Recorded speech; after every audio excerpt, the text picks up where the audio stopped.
So hey guys, welcome to another Warframe video, and today we're going to take a look at the Pox, a new secondary throwing weapon introduced with the Silver Grove update.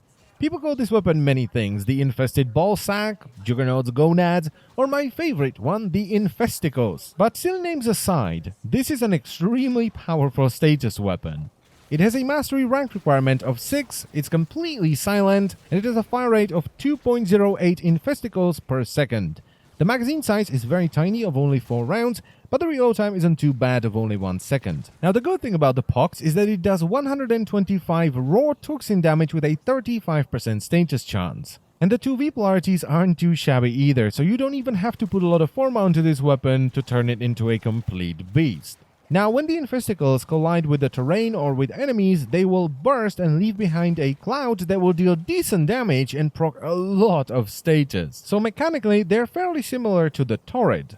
Now, this is a throwing weapon, so the Infesticles do have travel time, and they're actually pretty slow as well, and they will arc down as they move farther away from you. So if you're throwing them at enemies that are far away from you, you have to aim in front of them and also above them. For some people, this is a downside or even a complete deal breaker, but for me it makes the weapon more fun. However, there is one downside that is not subjective, and that is the ammo capacity. It is very tiny, so don't expect to get anywhere with this weapon without pistol ammo mutation. And on many weapons, putting on ammo mutation is not the best thing in the world because you will be losing a lot of damage, but the Pox does a ton of damage and it has so much potential for spreading around status procs that putting on an ammo mutation mod is not a big deal. The build I decided to go for is a 3 Forma build, and what I did with that Forma is added a V and 2 dashes. And the mods I used are Hornet Strike for more damage, Barrel Diffusion for multi-shot, Lethal Torrent for multi-shot and fire rate, and pistol ammo mutation. Now, personally, I don't think that primed pistol ammo mutation is necessary, because I ran a 30-minute survival and I did not run out of ammo. Maybe later on when the enemies drop less ammo, it may be helpful, but personally, I would just go with the normal one.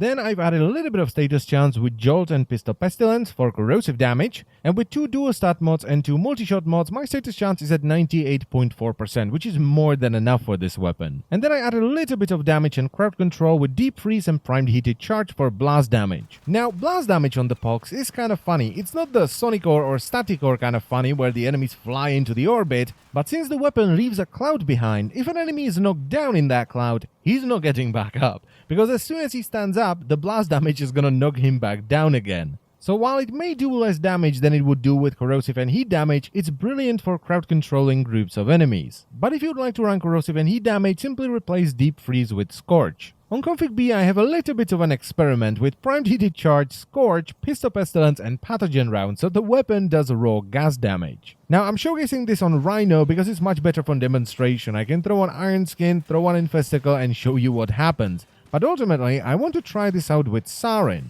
Sarin's abilities benefit a lot from the enemy being infected with toxin damage, and with this weapon, spreading around toxin procs is easy enough as it is, but when you add gas damage, it just goes to a point of ludicrousness. And by the way, I was impressed by the amount of damage this weapon actually did. It stacks so many toxin procs on the enemy, they die pretty fast. And I can't even imagine what this is gonna do in combination with Sarin. And on config C, I have the big boy endgame setup, so we have Deep Freeze and Pistol Pestilence for viral damage, and Jolt with Primed Heated Charge for radiation damage. Now bear in mind that this is a status build, and it either one-shots sort of level 30-ish bombards, or it just kills them with a cloud afterwards. This setup does a serious amount of damage. And here's the thing, it doesn't need to do as much damage as it does with this setup, because you are effectively throwing around sacks of radiation that also cut the enemy health in half. This is good. This is really bloody good. I mean, probably the best status secondary kind of good. Now, if you like the sound of this weapon, head over to your dojo and pick up the blueprint in your infested lab, assuming your clan has it researched already. And if your clan doesn't have it researched, you don't want to wait, or you don't have a clan, you can pick it up from the market for 175 platinum. And that's pretty much it for the video, so I thank you very much for watching, as always,